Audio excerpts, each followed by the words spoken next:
All right, guys, this is Module 2 Power BI assignment. The focus today is on Power Query. Now, here's the big idea. Power BI isn't a chart tool. It's a data cleaning and modeling tool first. If you build visuals on messy data, you don't get insights, you get confident-looking mistakes. So today's goal is simple. Learn the fundamentals of Power Query so your work is cleaner and easier to refresh and actually usable for your analytics. Now, on this presentation, let's go ahead and jump over to it real quick.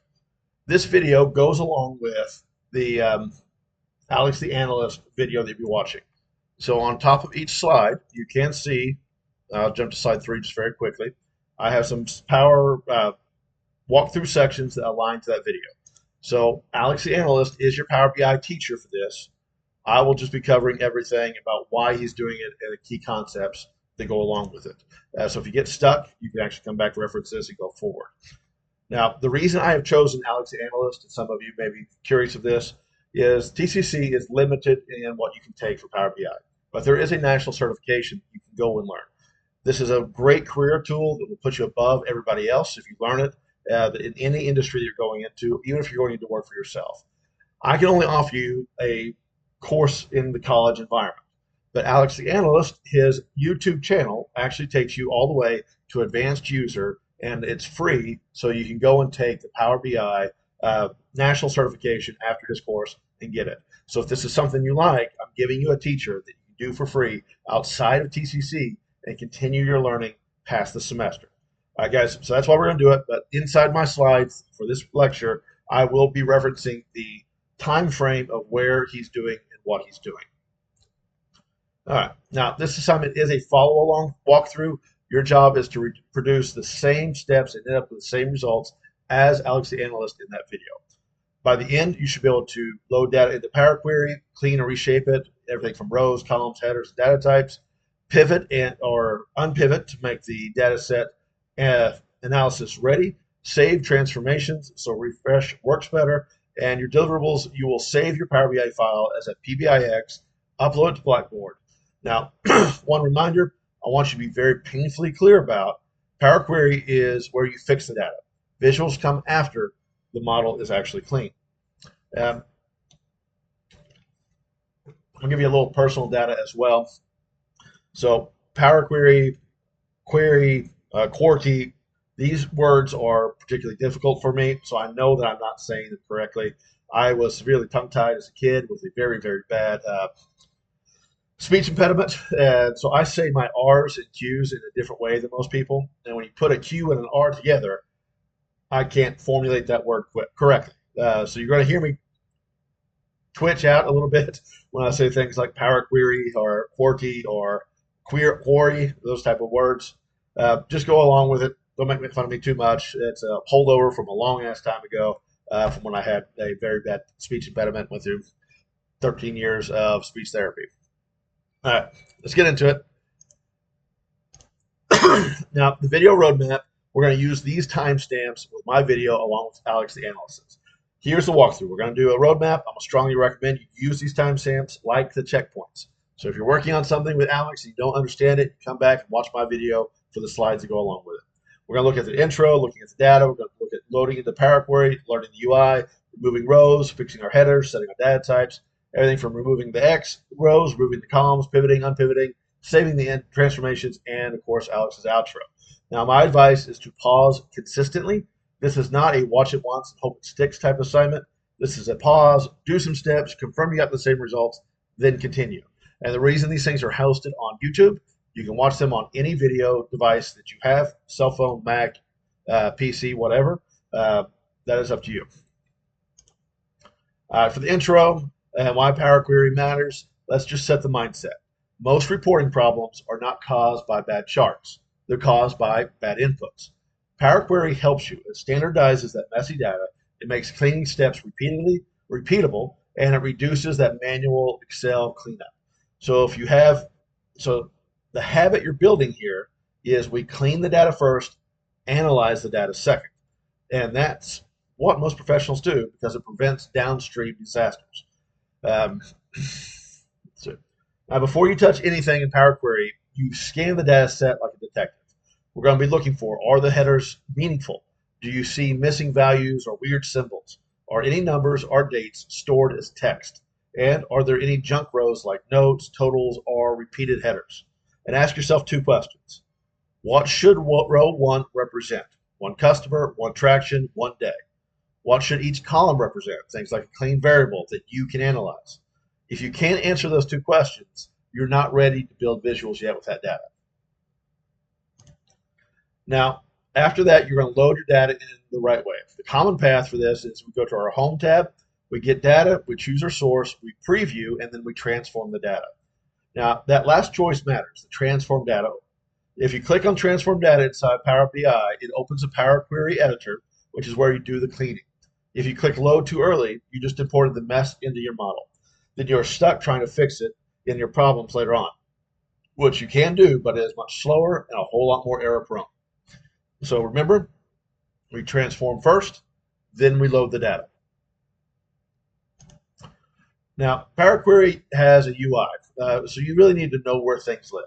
A quicker orientation for this inside the Power Query editor, you should be able to identify the preview grid, which is in the center, the queries pane, which is on the left side, your tables and queries, your applied steps on your right, which is your transformation history, and the ribbon at the top, which is your tools.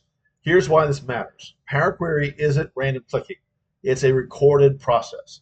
If you can explain your steps, you can defend your work. And if something breaks, you can trace it back where it broke and fix it from that point over. So it's like a giant macro that you're recording each piece as it goes along, and you can back up to the point where you messed it and go forward. Now, the first real big piece is you're going to start with removing rows and fixing headers. This is where your cleaning starts to feel very real. You remove rows when they're not actual data, things like title rows, blank rows, repeated headers, totals rows that mess up our calculations. Then you fix the headers. We promote the first row to headers if needed. We rename our columns so they're clear and consistent. And then we do a quick quality check. If your headers look like column 1, column 2, you're not really ready to analyze anything yet. Fix that, give them quality headers. Now after that, we start changing our data types. This is a critical step in fixing and analyzing data.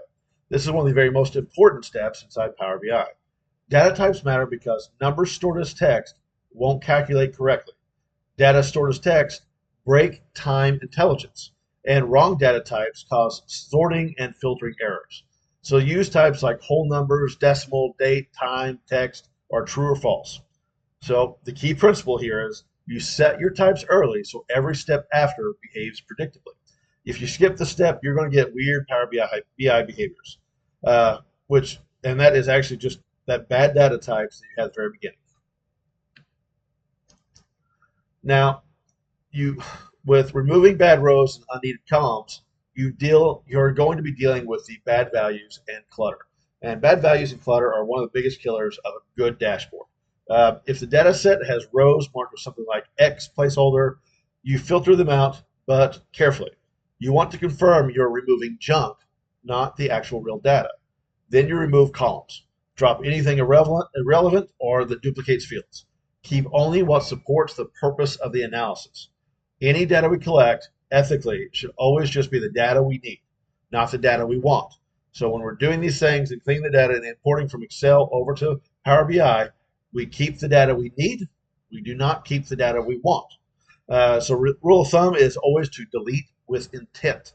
Every column you keep should earn its place because clutter makes models harder to understand and a whole lot easier to break. Now, with our pivoting and unpivoting, this is the reshape for analysis. This is where students often get very, very confused, so I want you to listen closely. Pivot turns unique values into new columns. That's useful for cross-tab layouts. Unpivot does the opposite. It turns many columns into rows in a long format. In analytics and visualizations, long, tidy data is often better because it filters cleanly, supports relationships, and makes measures and visuals easier. So the key takeaway is good models tend to prefer tidy, long format data. When we're saving transformations, which Alex is doing about 12, 15-second mark, make it refreshable. When you save in Power Query, you're not just saving a file. It's not stagnant. It's not static. You're saving a process. You're going to applied steps equals your cleaning pipeline. So once you've done all these steps, you now have this sort of recorded piece that can do it duplication without you having to do it over and over again. This is your cleaning pipeline. So before you close, review your steps for order and logic, check row counts and data types one last time, then close and apply to load clean data into the model. So our big idea here is when you refresh later, Power BI replays your steps on a new data set, and that's the whole reason this thing is worth learning, because we don't want to do extra work. I'm a very lazy man. I want to do it right the first time with the least amount of pain. To do that, if I can automate my own workflow, which is what Power BI does, I can then duplicate over and over again. Imagine if your boss wants you to create a report every Monday for a board meeting on Tuesday, and you know you're pulling that data off this big ass sheet from accounting and HR cross-referencing. If you use Power BI, you bring both into one location, record your steps. You now can recreate that form or that dashboard or that report in a single button click with fresh data every week, saving you hours and hours of your life and making you look like a hero. Now, once you've done all those, you've pretty much done the Module 2 Power BI with Alex. So what is it you're going to submit? Your submission checklist is you're going to submit your results matches the walkthrough. So what you created looks like what Alex created. Now you're going to save that project as a PBIX file, not in your cloud, not as a shared drive file, to your desktop as a PBIX file. Then you're going to upload that PBIX file to the Blackboard assignment link. Now, some common mistakes that absolutely wreck grades here. You upload your start file instead of your finished work. You skipped your data types, and you're deleting things without checking impact. If your file doesn't reflect the work, it doesn't count. It's just that simple. Whatever you upload is what I'm going to grade, so make sure you're uploading the correct thing that you want me to grade. Now, after this video, your practice or recommended steps is you complete the walkthrough run once. Here's how you actually learn it. If you want to learn this in depth, you repeat the same steps again using the same data set. You practice that import, clean, reshape the data until it feels absolutely routine. If you want to experiment, duplicate the query so you don't break the originals. And if you want deeper learning, the optional videos are there. You can, especially topics like filtering, merge, append, or error handling, so you can jump into those. So final takeaway, your goal here is to make cleaning feel normal, because in the real world, it is.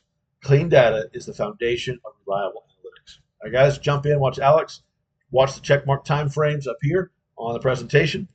They will get you to everything that you need to go. Have a very fruitful day. Bye, guys.